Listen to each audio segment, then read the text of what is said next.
Hi guys, this week we are starting back with our color wheel. You know the primaries, yellow, red, blue, and last week we learned about split complementaries.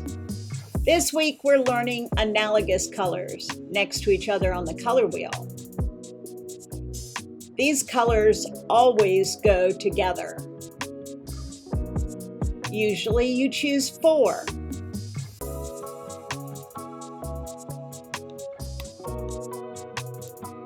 And you're going to need your paper and your water. Now this is going to be messy. You're going to pour the water directly on top of the paper and you're going to spread it out all the way off the edges. Now you don't want to do this while it's in your book. You want to separate that out. As you can see, the paper gets kind of curly. All right, your paint set has analogous colors next to each other. I'm going to start with red and just put random spots on the paper. Then I'm going to use some orange and do the same. Alternating between red and orange and then some yellow as well. I'm going to cover my entire paper with kind of free-form shapes. I adjusted the light a little bit better so you could see. This is as close as you're going to come to finger painting. You're going to fill up your whole page with this stuff. And sometimes I actually use pure water on top of it to make sure it's nice and runny. Now in the video, you're going to see white areas, but they weren't necessarily there. All right, now you're going to go and you're going to find some objects that you can use for your still life. I printed mine out. There's the bottle. I start with the top and just take my time going down and really looking at the shapes.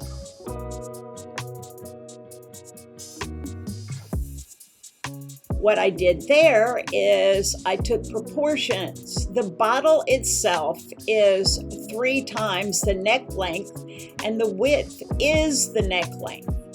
Now I'm starting on grapes.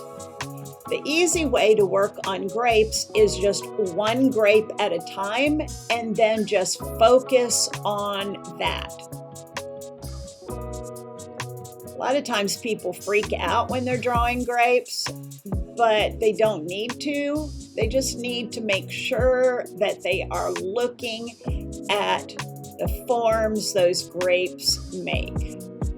Now I'm going to build up on the top. As well, I'm looking at, and now I've got the stem in because the stem kind of gives an extra kind of appearance. And that one's kind of hard because it went right behind the grape stem. All right, now I'm going to work on my pear. I love the pear with the orange. And the telltale thing about that was the stem. Now I'm going to work on my apples. When you go to create your apple, you need to look at the outside. It's not perfectly round. In fact, if you do it perfectly round, it's going to look strange. All right, now I'm ready to choose my colors. I found that in actuality, those 4 colors are analogous, and now I'm ready to begin. I'm going to start with my apple, and I wet the entire surface first. I put in along the edge with watercolor. You always start from the edge and work your way in. I put the yellow on the other side, and I put some brown in to darken up the tone of the green. working constantly. I'm going to get a little paper towel so I can dab in that little white spot. Put a few more details, a little bit darker toward the base. Put in that little darker spot that's there. Kind of spread that out. And do you see how I use those curving lines in the apple? That gives the illusion of a curve. All right, now I'm ready for my other apple. I turn it in the direction it needs to be. Put my water down first. And again, if you notice how I put those curving strokes in, by curving the brush strokes, you give the illusion of roundness and it helps your overall appearance. Notice how I blot to give more of a look that I want to have in my picture. All right, now I'm ready to start on my grapes. My grapes may be red, but I'm going to paint them yellow-green. Again, I start on the outside and water on the inside and then yellow. Now I've got yellow-green on the outside, water in the middle, and then I squeeze out my paintbrush to lighten that center a little bit. And as you can see, I'm just repeating this process over and over again, outside, inside. And just so they don't blur into each other, you'll notice I have a little white edge between the grapes. That's perfectly fine. And one of the marks of a watercolor many times. And I kind of switch out how they look. Sometimes I put green first, sometimes I put yellow first, sometimes I darken the top, sometimes I darken the bottom. But every grape has its own individual treatment. And that's the thing when you paint or when you draw, each shape has its own special treatment for the work. While it's still wet, sometimes I go back in and work with the objects. Now I'm using my dry brush and I'm getting in the stem, adding some black and brown to it, and then brushing in some of the details of the shading that I see with my dry brush. I'm going to do the same on the other apple, again using those curved lines. Now I've got some green on there and I'm just adding more lines to heighten the look of roundness that these apples have. Paying careful attention not to get into that white highlight.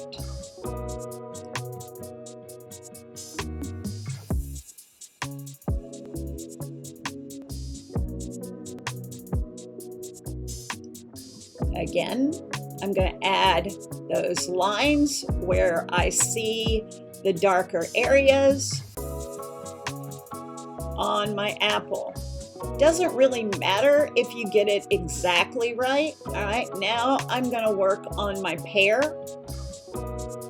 with my dry brush again. Now I'm putting in little dots because if you notice on the pear, there are these little watered down little dots. So I'm just randomly putting them in over the work. Now, dry brush in for the stem of the grapes. I'm using a green-brown, kind of an olive green is the color I'm using. And getting some extra little details in there. All right, the bottle I'm leaving for last. The bottle, you have to recognize it as being usually darker on the outside, and it's also striped. You can see the stripes moving down the side. Now I'm adding a little black to those outside edges, but I'm trying to keep that very, very light spot in. And you see how I squeezed out the water from my paintbrush to get that very, very light area. Now it doesn't come all the way down the side, if you notice. The dark doesn't come all the way down the side. It kind of stops in the middle. Again, notice how I'm curving the lines as I come down my bottle. And then going back in with a wider brush and just water to help blend.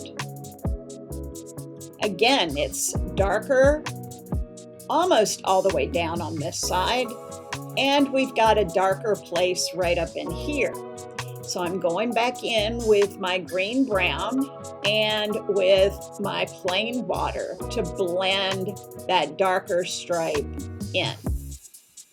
And I'm taking that yellow and I'm just thickening up where it's dark.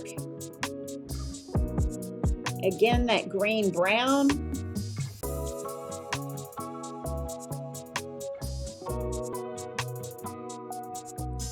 I'm putting that pure black at the bottom. The base is really dark, but inside the base is not quite as dark. So I'm trying to lighten that up. Up here, it is definitely stripes down the side. Stripe, and I'm putting the edge stripe. It's got a little yellow stripe in there, and then your green stripe in the middle. Again, going back in, darkening up some of these places that tend to get lighter as you go. Still not pleased with this area of my bottle. All right, I'm removing it with a paper towel and just putting in the clean yellow down here to see if I can blend that bottom out. Clear water over top, and there I've kind of gotten it stopped. Now, I'm going back in with my hand and my pen and ink, and I'm doing that shaky hand thing. Not totally outlining everything, but just hitting some high points, just to add interest to the shapes. No heavy dark outlines. I'm not going around any of the objects completely.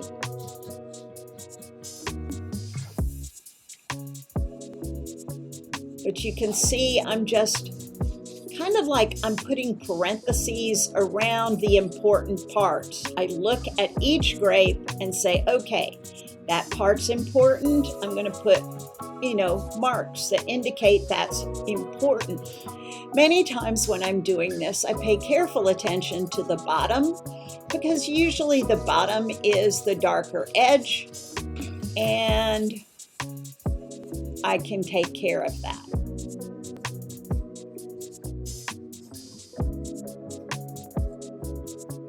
I know it may look like I'm going all the way around, but sometimes when my hand moves, my pen is actually not touching. It's almost like I'm air drawing it. All right, down with my stem. I'm going to accent the portions in the shape of that stem. Some of the darker areas that come out from it. And again, focusing a little on the edge, but not completely, more on the bottom of the shape. Now I'm back into my apple. Again, accenting those darker areas in the apple, the stem, and I call it pit. And then pulling up from the base, some of those curving lines that accent the bottle. Bottle. I don't know why I said bottle. Apple.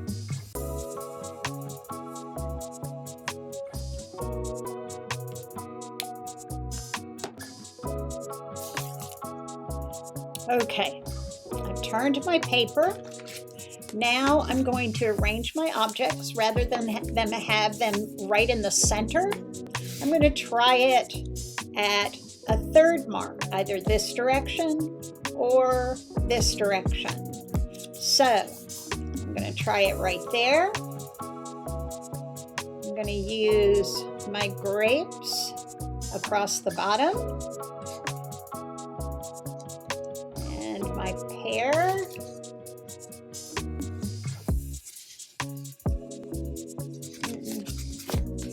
I don't know why I always seem to build from the left. Just me. There's not really a reason for it. Alright. I'm going to put that in front. It's going to be higher than the grapes. And then I'll tuck this little guy in here behind. And then finally, this little guy overlapping and on the same layer.